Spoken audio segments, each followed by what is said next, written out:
Hey, Assalamu alaikum. In this video, we will understand about the polyol pathway and diabetes. So basically, the polyol pathway is very important for some cell, but some cell is not. So the diabetes will trigger it. So the sorbitol formation will occur in the polyol pathway from the glucose, and sorbitol dehydrogenase enzyme will be low in this case. So why sorbitol dehydrogenase enzyme low? Because the sorbitol dehydrogenase enzyme is not required, because the low level of the sorbitol ultimately convert into the fructose, and on the other hand the sorbitol will not build up. For normal person, the beta cell release the insulin due to the intake of the glucose too much. So the insulin will allow to glucose move into the cell for the glycolysis, anaerobic respiration to produce ATP and NADH, while the 2-pyruvate will go into the mitochondria to produce more ATP by the using of oxygen, is known as the aerobic respiration. But in this case, the insulin resistance will lead to type 2, type 1 and 2 diabetes. So in this way, type 1 is different, but we are understanding the type 2 diabetes. So in this, the hyperglycemia will occur due to the insulin resistance, when the insulin will not bind with the receptor. So the insulin not bind, but the glucose saturation increase in the blood will allow to compel into the influx of the glucose into the cell, and in this way the hyperglycemia clearance is the problem. So in this the kidney and brain and eyes will affect. In this way the neuropathy and the Schwann cell degeneration, neurodegeneration will lead to cause called many disease like the diabetic neuropathy, and for eyes cataracts and retinopathy. So in this way the hyperglycemia means the high blood glucose. So in this the high glucose level will lead to move more glucose, influx glucose to swelling by osmolarity change. In this way the cell will absorb more water due to the sorbitol. So in this the glucose will convert into the sorbitol by the aldose reductase enzyme. So the sorbitol will convert into the fructose by the sorbitol dehydrogenase enzyme.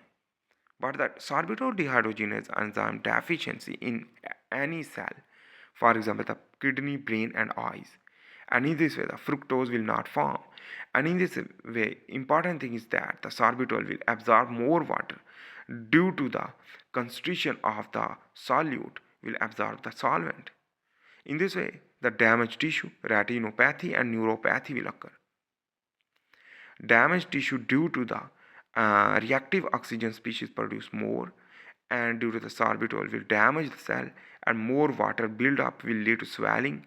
Edema will lead to cause inflammation and reactive oxygen species due to the mitochondrial dysfunction, and necrosis and neuron damage. The sorbitol dehydrogenase enzyme for fructose convert is in spermatocyte is very important, because spermatocyte required the fructose for the providing of the energy for the sperm motility. On the other hand, the sorbitol pathway required in liver, testes, ovary for fructose. So remember about that things.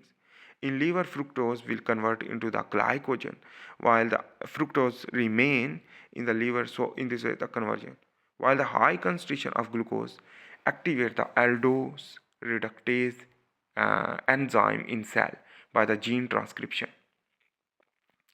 So the glucose will move inside without using the insulin. This is the swelled cell. So in this way the swelling of the cell due to the sorbitol formation we will understand further. So in this the glucose move inside is known as the glucose influx, and in this the glucose basically convert into the sorbitol by the aldose reductase enzyme. When glucose increase in the cell will activate the aldose reductase enzyme. So the phosphorylation of the aldose reductase enzyme to convert the sorbitol, and the sorbitol will sorbitol dehydrogenase enzyme, which that is low, and that will not convert into the fructose. So the fructose basically not convert but the sorbitol. But remember the fructose is important. In this way, the glucokinase will decrease due to the glucose less. So the decrease of the glucose while the sorbitol increase. So when glucose decrease, so the glucokinase will not trigger due to the gene transcription. In this way, the glucokinase will be decreased, will lead to not glycolysis and not produce energy, and inflammation increase in the mitochondria, lead to damage.